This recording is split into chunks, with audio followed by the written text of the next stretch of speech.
বাংলাদেশ স্বাধীনতার পর থেকে 1971 সালের পর থেকে আমরা দেখতেছি যে বাংলাদেশে যে পদ্ধতিতে নির্বাচন চলছে এই পদ্ধতি বারবারই এই দেশের মানুষের ন্যায় বিচার, সাম্য, মানবিক মর্যাদা কেড়ে নিয়েছে এবং এই বিষয়ের কারণে বর্তমান ইসলামী আন্দোলন বাংলাদেশ সহ অন্যান্য ইসলামী সমমনা দল যারা রয়েছেন, দেশপ্রেমিক জনগণ সকলেই একটি দাবি তারা উত্থাপন করেছেন, সেটি হচ্ছে পিআর পদ্ধতিতে নির্বাচন দিতে হবে।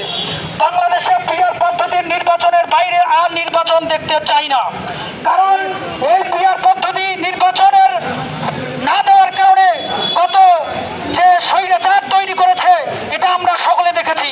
তারা এককভাবে পার্লামেন্টে তাদের আধিপত্য বিস্তার করে বাংলাদেশের জনগণ যেটা চায় সেটার বিরোধিতা করে তারা অবস্থান নিয়েছে, যার কারণে এই দেশপ্রেমিক জনগণ তাদের হাতে লাঠি নিতে বাধ্য হয়েছে, তারা রাস্তায় নামতে বাধ্য হয়েছে, তারা জীবন দিতে বাধ্য হয়েছে এবং স্বৈরাচারকে হটিয়েছে।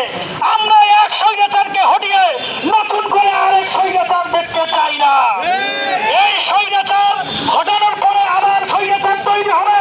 বাংলার মানুষ আর বারবার রক্ত দিতে চায় না, আমরা রক্ত ঝরাতে চাই না।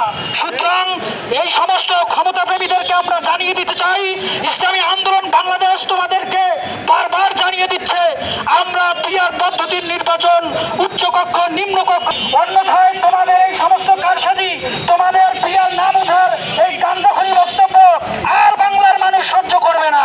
তোমরা পিআর পদ্ধতি বুঝে না, রাজনীতি করতে কেন এসেছো? কথা বলেন ঠিক কিনা? তোমরা পিআর বুঝে না, তোমরা রাজনীতি করতে কেন এসেছো? তোমাদের ব্যবসা নাই, তোমাদের চাকরি নাই, চাঁদাবাজি করে তোমরা চালাও, আর তোমাদের মুখে শুনতে পাই যে দেশপ্রেমিক জনগণের মতামতের কোনো ভিত্তি তোমাদের কাছে নাই। আমরা তোমাদের এই সমস্ত বক্তব্যকে নিন্দা জানাচ্ছি। আর তোমরা কোরআন সুন্নাহর বিরুদ্ধে অবস্থান করার কারণে তোমরা যে ঈমান থেকে বিচ্যুত হয়েছ সেই ব্যাপারে আমার তওবা করে মুসলমান হতে হবে। একজন দলের উচ্চ পর্যায়ের নেতৃবৃন্দ যদি বলে যে আমরা শরিয়া আইনে বিশ্বাস করি না, তাহলে তার ঈমান হয়ে থাকে, তার ঈমান থাকতে পারে না। যদি তার এটা একার বক্তব্য হয় তাহলে তাকে একাই তওবা করে মুসলমান হতে হবে।